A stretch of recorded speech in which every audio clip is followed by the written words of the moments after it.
Welcome everyone to this latest seminar on how to level up. Today we're really going to be focused on levelling up goal 12, which is building homes and sustainable communities. And the panel we've got here today is probably pretty much the perfect panel, I think, to be able to talk about that goal in detail, not just in terms of why it's important, but what it actually means to their organisations. We've got a brilliant panel. First of all, we have Professor Karen Bryan, who's the Vice-Chancellor of York St John University. I first met Karen actually when she was Deputy Vice-Chancellor at the University of Greenwich, but levelling up is something that is hugely important to her on a personal level. And as VC at York St John, she's at an institution that really also massively cares about this and has a huge impact locally. We've also got Robbie Moore MP, who is one of the newer MPs in Parliament, but is the chair of the Levelling Up Goals parliamentary task force we have, and is hugely passionate about levelling up. He's also MP for Keighley and Ilkley. So as you can probably tell, we've got a bit of a Yorkshire theme happening in today's seminar, and he'll be giving his reflections on why this matters and this particular goal and the role it plays in helping making sure levelling up happens. Next, we have on the panel Nick Coakley. Nick is also at York St John University, but his role is a really interesting one in the sense that he really looks after the estate and construction related teams at the university. So very much focused on this issue of building communities and the physical infrastructure that goes alongside that, but from obviously a university perspective. And prior to that role, although he's been at York St John for quite some time, was really involved in both environment, but particularly around social housing. And so can bring a huge amount of insight, I think, to this particular goal. We've also got Philippa Bolton Hadfield, who is Group Sustainability Manager at Persimmon. It's a house builder that clearly has a huge interest in the housing agenda, but he's also based just outside York. And so this is a part of the country in particular that it knows well, but obviously has sites around the whole of the country, and therefore brings its own views on all of this as a house builder, but also this wider role that it plays in literally building communities. And then finally, Paul Curry, the group training manager at Persimmon Homes.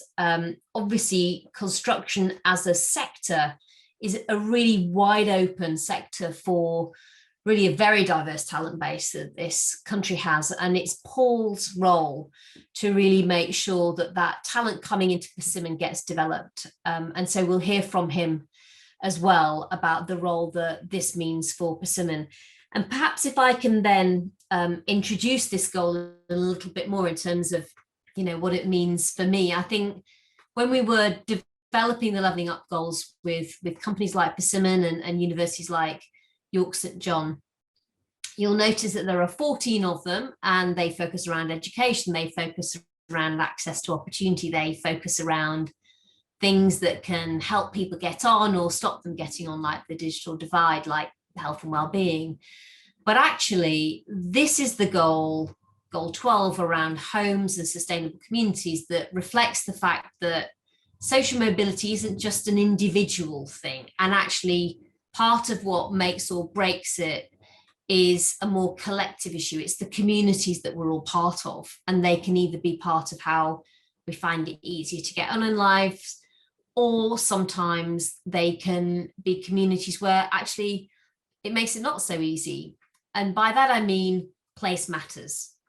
And so if there's one of the goals of the levelling up goals that really brings it home that it's not just about people, it's about the places they're in, it's this one.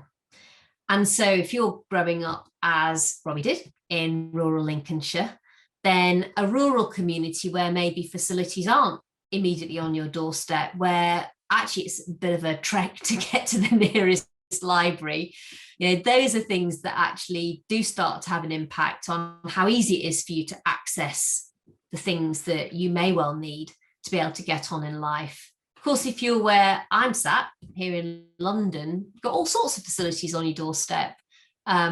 very few things are more than a stone's throw, but actually getting access to opportunity doesn't always feel so easy, even when you can see it. Homes are really unaffordable for many people in this city, and we have all of the challenges of a community that is so densely packed together. Issues of pollution, really do affect people's day-to-day lives here, perhaps more than they might do in other parts of the country. So whatever community you're part of, there are pros and cons of that. And I think the final reflection I give before I throw it open to the panel with some questions is, in a sense, the community's piece of levelling up starts to recognise the ecosystem, and that's why we've got the York St John people here, but also the Persimmon people, because actually communities are really where we see this ecosystem come alive. Communities have their talent and they can develop it, but some communities are better hanging on to talent than others. And often that's down to whether there are great jobs and careers on the doorstep for that talent. And actually, it can end up being either a virtuous circle or a vicious cycle. Communities that are really going to be in a position to drive levelling up for people who are part of them can develop that talent and can offer it great opportunities. Communities that find that a lot harder often lose their talent because it goes off somewhere else to where there are more opportunities, but because it loses its talent, then perhaps it doesn't get quite so much investment to help bring those opportunities to that community. So it can be a self-fulfilling vicious cycle. So I think this is the goal where we really get into how all of the other 13 levelling up goals really come together and either make or break day-to-day life. So perhaps if I can maybe start with you, Robbie, before I come on to Persimmon as a business and York St John as an educator. What's levelling up for your local communities mean in your constituency, in this issue of place and how it all kind of comes together ultimately to make a difference?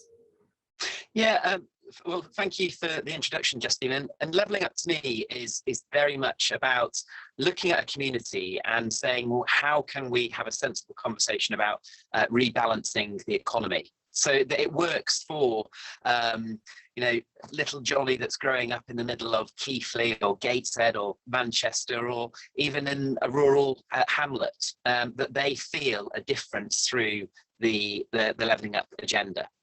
And when we're talking about building homes and building sustainable communities, I think that there is a real need to actually say, well, up agenda. And I was lucky enough to do architecture at university and got involved in a regeneration project up in Sunderland. And it was all about how can architecture and how can the built environment through building houses support communities, and making sure that when you're carrying out the master planning exercise of a community, you are making sure that the whole of that built infrastructure, that new built environment works and develops a cohesive, well-meaning community going forward. And I think that that's what we need to keep our eye on as we focus on goals like this one. And Philippa, I guess for you as Group Sustainability Manager at a house builder, Persimmon, this is something that's rapidly risen up your agenda, that although I'm going to guess it's always been there. So tell us a little bit about what this means for you as a business that is literally building the homes that we all live in. Yeah, thank you for the introduction. So from Persimmon's perspective, it's about delivering homes where there is real need in the local community, creating affordable, attractive places that people want to live, with social value, carbon reduction, environmental credentials, and well-being, personal well-being at the forefront. And I guess from a Persimmon's perspective, it's about providing people with real opportunities and careers within the construction industry, where obviously there's a real skill need at the minute. Okay, and I mean, for Karen and York St John as a university, clearly you are working upstream in many respects. You're one of those institutions that is helping to make sure that there is that talent getting developed at a much more local level. Tell us a little bit about how you see your role in that wider community in York and the region you're part of as a university institution? Thank you, Justine. I think levelling up is very important to a university like York St John's. 62% of our students have a characteristic that makes them less likely to go to university. Possibly they have a disability, but many are first in family to university, so they don't perhaps have the networks and family experience that others would have. So immediately for us as a university, ensuring that our accommodation is sustainable, but also that it links our students in with the community where they're staying, gets them involved in volunteering, gets them involved in working, for example, with local school children. And we found that during COVID, we could support our students in accommodation very, very effectively. We also need to think very carefully about campus sustainability, because we can make a big difference to energy usage, biodiversity, and I know that Nick will say more about that later. I think that we are producing a graduate pipeline, and many of our students wish to stay in Yorkshire or the north of England. So the availability of graduate jobs, but also affordable housing, is very, very important in enabling our graduates to stay in the region, where many of them do aspire to establish their career. And possibly it's an advantage for cities outside of London and the southeast, where housing is more affordable. On the sort of wider point, I think that, you know, we've all had the recent experiences of being locked down or semi-locked down. And so our homes are much more associated with places of learning. And I think that, you know, you've mentioned the digital divide, and clearly this has been very apparent.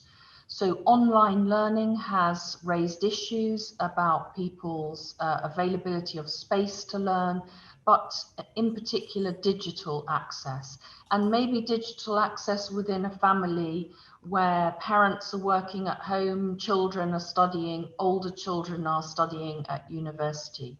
So we do need to think about how we ensure that our homes can enable us to use the digital environment really fully. I also think there's a role for York St John in terms of more flexible approaches to education. So for example, we have a degree apprenticeship in project management, which has been developed along with local employers, including construction industry, to meet employer needs. So those are just some examples. And I guess for you, Paul, talking about careers, I mean, obviously Persimmon takes in a wide range of people and really is one of those businesses that's giving a lot of people who maybe had a start that was more challenging, often a chance to really get on and not only earn some good money, but have a brilliant career within the business. Yeah, I think when you look at construction as a whole, it's a real engine for social mobility. Not just social mobility, but economic mobility as well, and levelling up for people. I suppose as an industry, we do probably take a disproportionate amount of people from sort of the lower education side of things, because construction tends to be seen as that, sometimes that dumping ground for schools. You're not very you're not very sort of that good in school, therefore we want you to go and do something that's manual. But what construction also offers people is a massive chance to actually grow on that. And again, from a personal point of view, that's my story. I left school with very little with regards to qualification, but at the age of 25 went back to college and university, and actually found that once I put things into context, I came out with a first-class degree with nothing in between. So again, it's giving people that support, and this industry actually can do that. So around about 60% of our managing directors have actually come up through the ranks. We've got a group construction director who started with us as an apprentice ground worker. And that reflects across all our senior management team as well. So construction it's a great mobilizer for people. It can help people develop, not only just within the business, and we try to employ as many people as we can, but throughout the supply chain. So providing people with that opportunity to actually then start their own businesses and grow that way.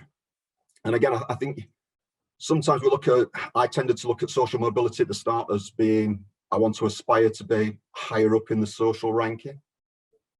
But a lot of people that work within this industry might not really aspire to do that. However, what it does do, it gives them that sort of economic flexibility, because a lot of people that are out there in skilled trades are earning as much and sometimes more as people in the professions. So it gives that flexibility, it gives that opportunity for people. I used to work for CITB, and I can always remember sitting with a plasterer who was distraught because he was having to take his son as an apprentice, and he'd put his son through university, done media studies and everything else, but he couldn't get a job within that sphere. And he was taking him on as an apprentice. And again, his aspirations for his child are obviously higher than what his were originally. So I think construction gives us that chance to sort of grow. It gives people that chance to develop through into management without potentially that background or that educational background that we might perceive as being necessary.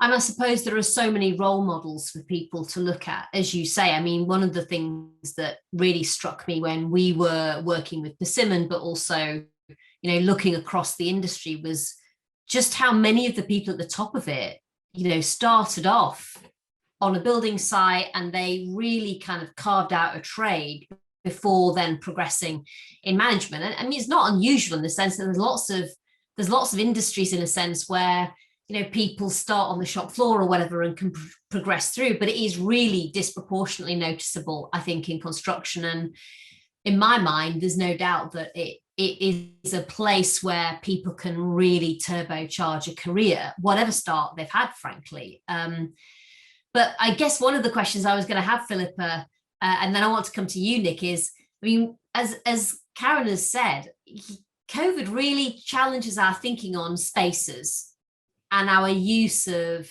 spaces. So these things that we call home now become places where actually we spend a lot of time working, and that means they need to change. And I guess, Philippa, for you and for Persimmon, that means actually the homes you're building actually have a different function going forward, quite all of a sudden in a way, compared to what you might have been expecting like just a couple of years ago. Is that making you have to rethink the homes and what they're used for, but also then almost this sense of community and how they fit into that sustainability role that you play? Absolutely. I think what we've seen from COVID is people, well, the general public aren't just interested in the building the number of homes that we need. It's about quality homes, affordable homes in areas where they want to live.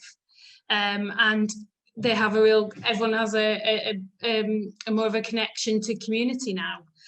So what we're trying to do at Persimmon is look at a social value toolkit and looking at well-being as a kind of key driver in terms of how we build our homes.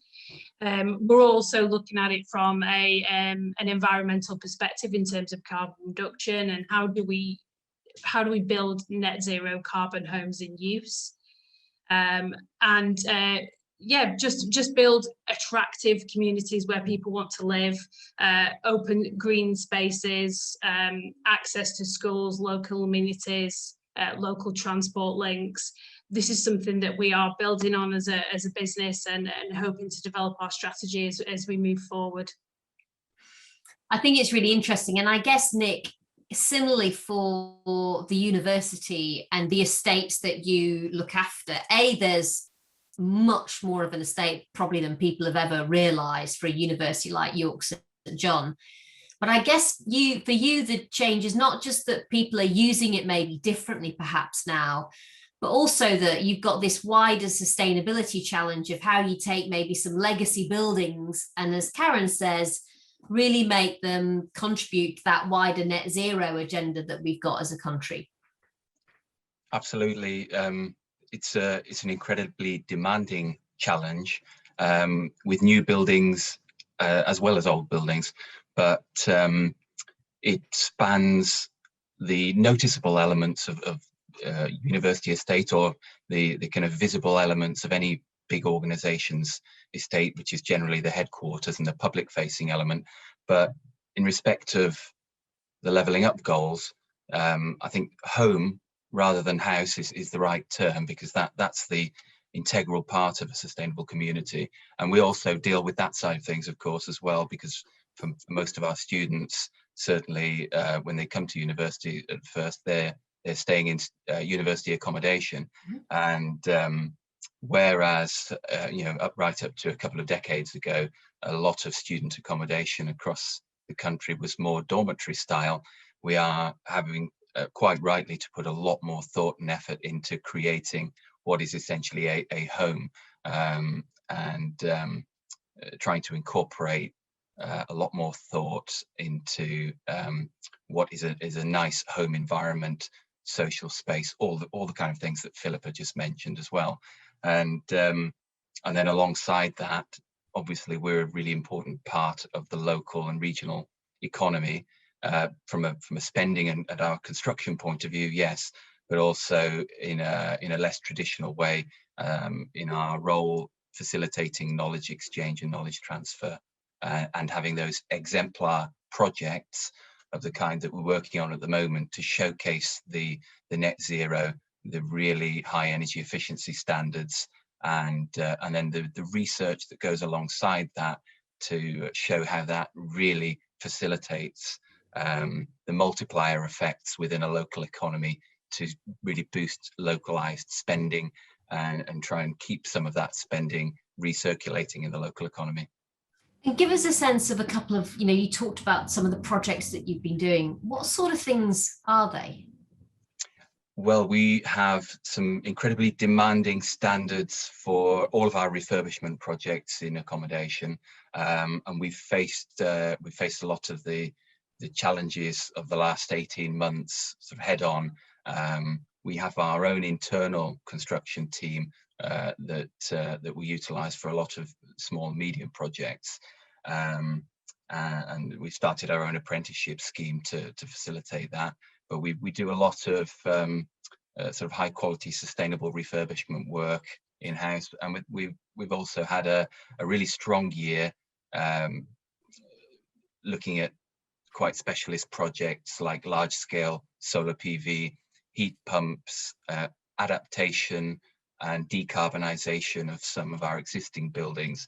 And what we're hoping to do is use those buildings as a showcase, examples to help any other local partners and local bodies like the local NHS trusts, for example, to come and have a look at, see how we've done that, how easy it was to integrate, what were the barriers and solutions, because there are an awful lot of solutions being presented and a bit of a knowledge gap at the moment in terms of how do you actually go about implementing those things, what are the costs, what are the timescales involved. So we've had a real focus on that over the last year, despite the challenges that everybody's faced with COVID. So there's still a chance, isn't there, to share all that knowledge with a much wider community in a sense, and a region. And absolutely. And I guess sorry, go on, Nick. I was just going to add those kind of specialist trades and offer a real growth opportunity for all areas of the country, I suppose, but specifically for small, medium businesses to integrate with the supply chain for larger organizations like ours that are represented here. I think it's a really good point. And Robbie, for you as a local MP in the region, I mean, what does sustainable as a sustainable community actually mean to, day to day for people living in the communities that you represent? Yeah, I think a sustainable community is one which has a range of house types that community needs, and we have people wanting to to grow up and live where their work placement is. And therefore you need the right type of house to be built in those communities to accommodate that. And of course, it's about making sure that when you are looking either building or looking at existing housing stock that we have and upgrading the existing housing stock, which in some of the communities that I represent in Keighley, actually house building opportunities, given the nature of the topography, is somewhat limited, and therefore you do have an older housing stock that could be upgraded as well as new build. But it's about making sure that the services that go alongside that are there, ingrained within the thought process of developing and master planning that new community or adding on to that new community, making sure the healthcare provision, local transport, infrastructure, schools are all ingrained with the thought process that goes along, as well as the job opportunities. And also it's picking up on that Paul mentioned, to do with ensuring that we've got the right skill set there for the jobs to build the houses. And I think of some of the further education colleges that I've been interacting with. It's about making sure that there is good conversations happening between those education providers and the businesses that will be developing and building the homes, as well as the smaller supply chain businesses, as Paul and Nick and Philip are identified as well, that are all ingrained in that process. That skill set is met, and I think that's a challenge, going forward, as the housing agenda is going forward, quite rightly, to build more houses to meet the demand. But we do need to make sure that when we are building, we're building the right housing type that suits those communities. And Paul, just going back to this issue of skills, tell us about some of the work that Persimmon does with local colleges in the areas where it's building homes, but also some of the challenges around your supply chain, which I think, as a lot of us know, is characterized by often lots of smaller players, and it's maybe not necessarily as easy for them to do apprenticeships and to be part of what you're doing. So just tell us a little bit about how you make sure that skills ecosystem works for Persimmon, and the role that you play, in a sense, in driving it all. Yeah, as Robbie mentioned there, getting the right skills and working with the colleges is really important. We're in talks at present around bricklaying. So you might think that bricklaying is bricklaying, but what a small domestic builder needs from a bricklayer is different from what a house builder needs from a bricklayer. So again, we need to make sure that the skills are matched with the employers, so that we can get people through and actually earning and working as quickly as possible. And I've got to ask you, how is the skill different from a small house builder or a house builder to you? Tell people why. If you've got a traditional sort of domestic builder, he's going to be doing extensions, he's going to be doing work on potentially on heritage type buildings, pre-1900 buildings, a lot of remedial work. So again, it tends to be a different level of skill. And sometimes someone might say that's a higher level of a craftsman. Whereas a bricklayer who's building a house, some people, again, they might term it as house bashing, but it's a different skill. You're using different materials a lot of the time. You're building walls, straight walls, long runs of walls. So you need that speed. You need that quality. So rather than just patching in brickwork and making it look right, you've got to build a full length wall and make it look right. You've got to ensure that you're building in the right things. So you're building carriage trays in properly. We're putting all the aspects of building that new wall ties, all these things that they're actually going in right. And I've had discussions with colleges where I've gone in and they've been showing someone how to put a lintel, build a little bit of a wall with a lintel over a window, and it's not a cabbage tray above it. And I've actually challenged the college and said, well, why are you teaching him that way? Because they are never going to do that in practice. So these conversations that we're actually having with the colleges, and that leads to what we're doing with Bridgend College down in South Wales. So it's an area that's been really affected by loss of jobs from Ford Steel and the Steelworks. And we've been working in partnership with Bridgend College now for a number of years. And what we were doing originally, we're taking those students that had done the 2-year diploma, full-time students, who usually come out with very little prospects because they don't have those site-based skills. They don't have the experience on site. And we've been taking those individuals and basically training them through. And those teams have actually built now 50 new homes, in addition to all the garden walls and garages. We had an NHB inspection, and the NHB inspector actually said that the work that these kids had done, and I said kids, we're also looking at second chances. Mm-hmm. So people that have been made redundant, and they said the quality of that work was actually higher than what our sort of labour-only tradespeople were delivering. Mm-hmm. So we're bringing people through into the business who've got that pride. I mentioned about the second chances. We've got a new joiner, apprentice joiner down there called Betty Lee. Again, a female joiner. We're really struggling. We are struggling for diversity in trades. Mm-hmm. And it's something that we really do need to push. But Betty went onto the programme because she knew there was the potential of something at the end of it. And as she actually said, she could have very easily gone on to any different programme that was on offer. But with a family, she has to have a programme which is going to deliver something at the end. And there was a possibility of a role with us at the end of her programme, so she took that chance. And she's now integrated into our site team and working with us. Mm-hmm. And what we're now doing is speaking to Bridgend College about, well, they're trying to train all these people locally. They don't have the capacity or struggling with capacity in the college. So we're potentially looking at an on-site centre, mm-hmm. where they'll be able to deliver training for our apprentices on site, which frees up capacity within the college.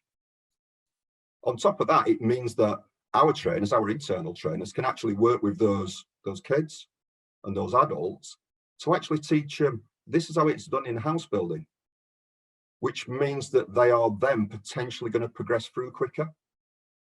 And one of the things that I've worked with a few programs in the past, and especially when you are working with adults, it's bringing that light at the end of the tunnel a lot closer, because they do have those responsibilities that they need to be in the role and earning as quickly as possible. And Karen, for some of the mature students that go to a place like York St John, does that kind of ring bells for you as well, that sense of really needing to show them how that learning and knowledge they're building up, the skills, is going to then connect them up presumably with the career and the role that's beyond it? Yes, absolutely. So at York St John, we have a mature entry scheme, just so that we can ensure that we interact in a slightly different way with more mature students. Where people are having a sort of change of career, it can be quite traumatic for them. But we can also ensure that where people have obtained skills through their previous work, where possible, we can use accreditation of prior learning to enable them to meet our entry standards. But I think Paul's also made some really good points about partnership. It's really important that universities work with employers to make sure that we're providing our graduates with the skills that are needed, but also that we're working with local colleges, which we do at York St John, so that there are progression opportunities at different levels for students. I also think that in relation to, if you think a young standard undergraduate, we shouldn't underestimate the value of workplace placement, which is where employers can really help us. So not only do students acquire skills and experience in the workplace, but often it raises their aspirations, it builds their confidence, and it opens up their sort of eyes to career possibilities. The other point I'd like to make is about use of university estates to support local communities. So obviously using our estates for events, that type of thing. But also, for example, we have a sports ground just a few minutes away from the university. Our students make extensive use of that. both clubs, competitive clubs, social clubs, and of course our sports science and sport therapy students. But we have many local schools, local sports clubs, amateur and professional, who use our sports ground for their training. And that's an enormously important connection with the community. We've also, with Nick's help, been developing some community allotments on our estate. And we're now in partnership with the local mental health trust to provide green prescribing so that we can ensure that people struggling with their mental health can access green spaces. And also we have a project on the allotments that our occupational therapy staff are leading on to work with asylum seekers to help integrate them into the local community through the allotments. That's just a couple of quick examples.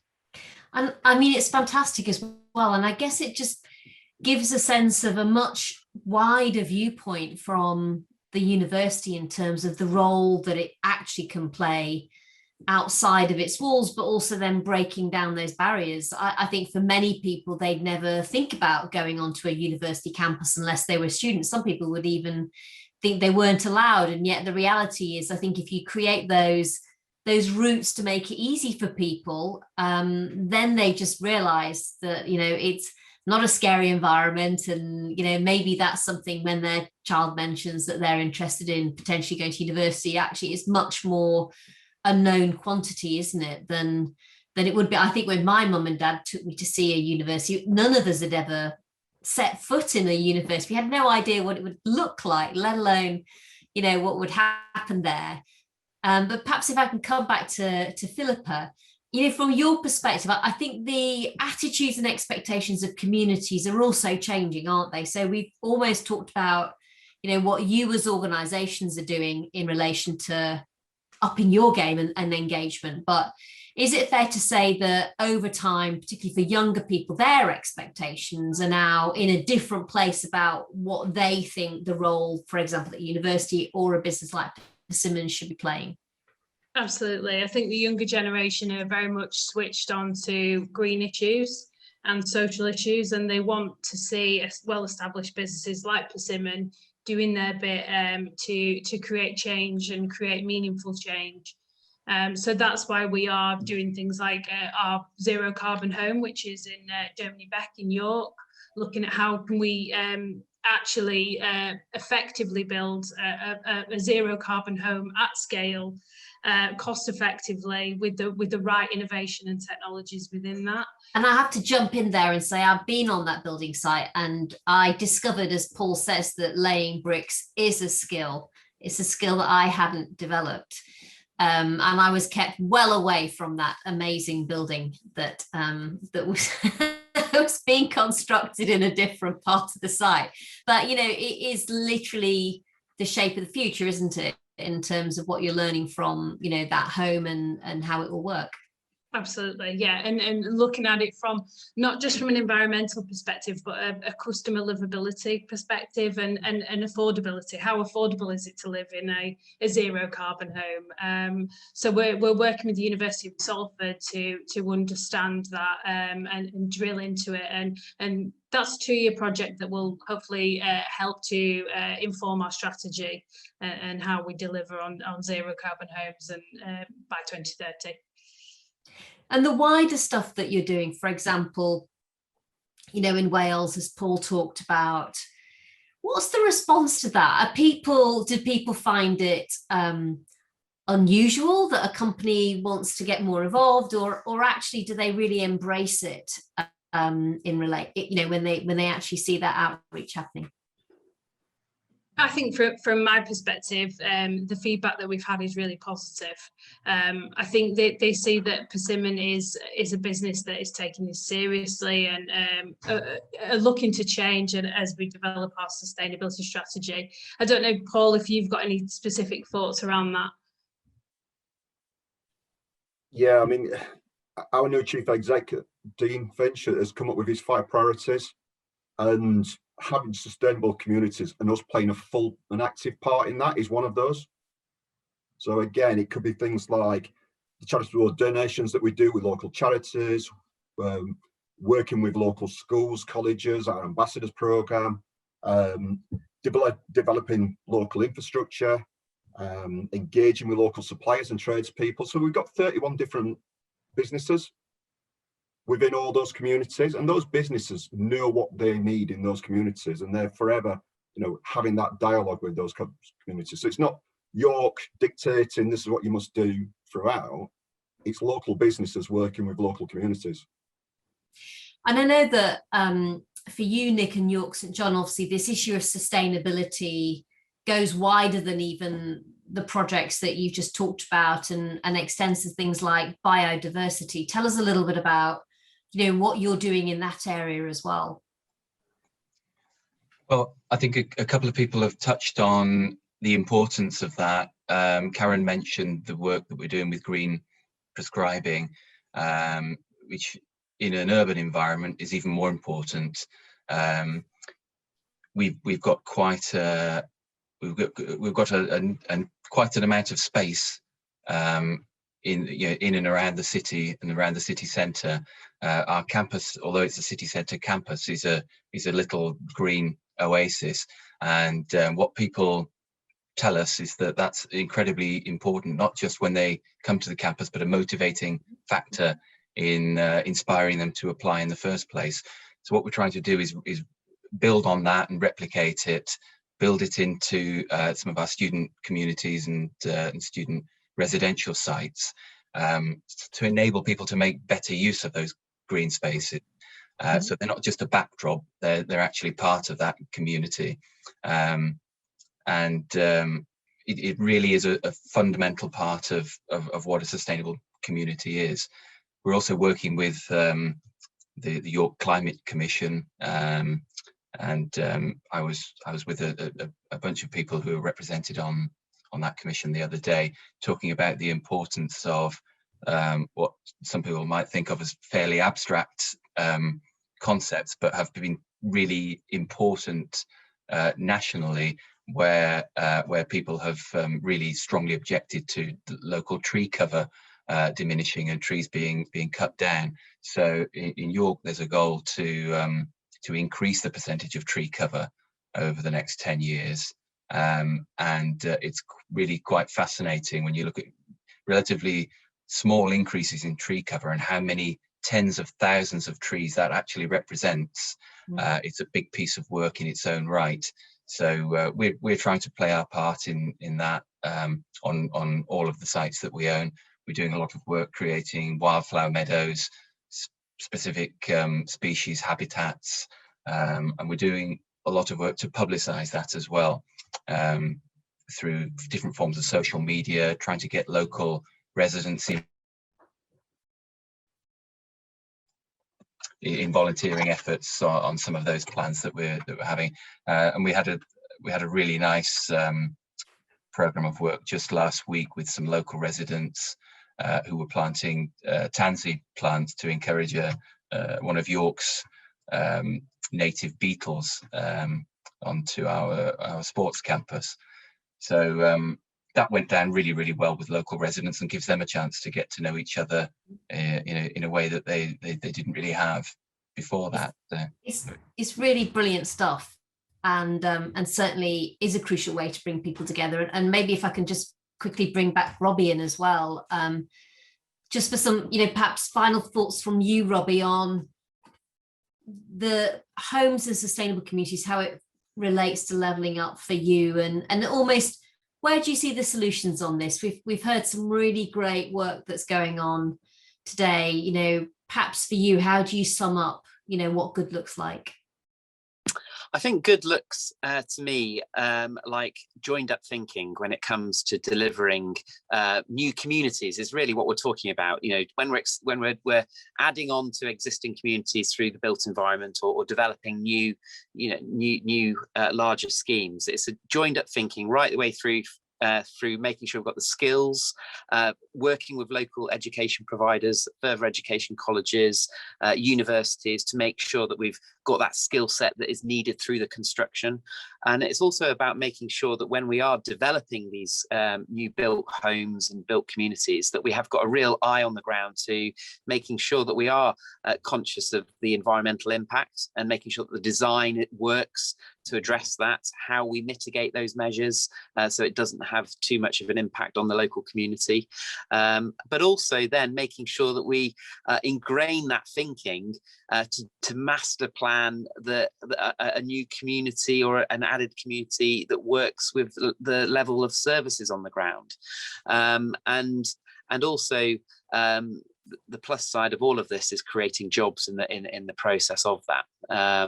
So I think, to sum my thinking up and how it works, is it's that joined up thinking throughout the whole process, and that's where you can really try and achieve that rebalancing of the economy, which is what I think levelling up is all about.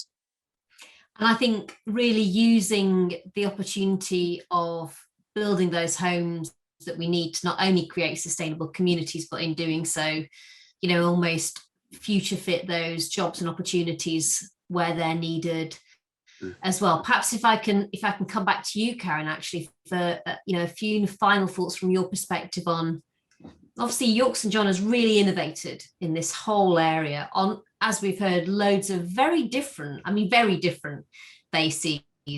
Where's it go next for you, do you think? You can share some of this knowledge, you can keep doing it, but what's next on your agenda, in a way, Karen, and then I'll come to you, Nick. I think that developing partnership working is really, really important. So we can establish a graduate pipeline, but we've got to make sure that the graduates have the skills that employers need. And we need employers to ensure that there are graduate jobs for our students. I think when we think about sort of community, redevelopment, community development, we've got to put people first. And COVID has really shown us that that's really important.